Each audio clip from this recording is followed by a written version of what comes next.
Metair Investments is next. A solid South African operator. It's been in business a long time. Manufactures motor vehicle components for the original equipment manufacture market in South Africa as well as the aftermarket. That means spares. It's also got an operation in Eastern Europe where they make batteries, and then in Turkey where they bought a business called Mutlu Akku. The timing of that's been tricky because Turkey's going through a bit of a crisis of confidence, and the president there is locking everybody up, which is not necessarily a good thing. 4.1 billion rands worth of market cap. Price earnings ratio 10.91, dividend yield of 3.36%. Let's go to the graph because you can see that it has had a rough ride since 2014. Gary?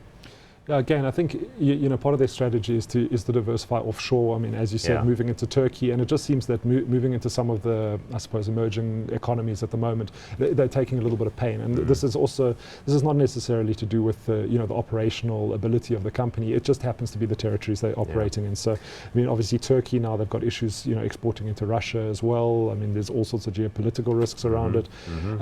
But again, I think it's a well-run company, and it's if you are looking to enter a company like this at this level, and you do see almost a reversal out of that trade that we've seen for the last couple of months, which is just a flood out of emerging markets into the developed world, I think this is one that can do very well. Certainly looks attractive from a value point of view, given its historic metrics.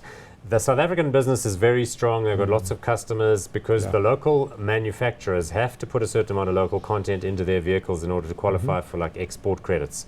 So they buy the lights and the seat belts and certain of the stuff from Metair. They did indicate though that they had some retooling issues where one or two, I'm not sure who, maybe Toyota, of their customers had a significant change in their production line which cost them some money.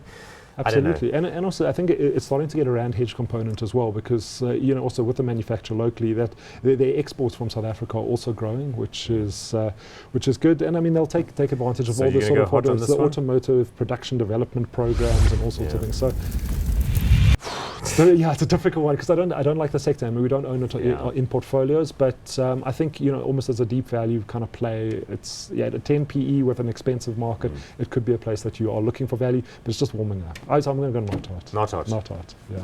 Took him a while to get that out.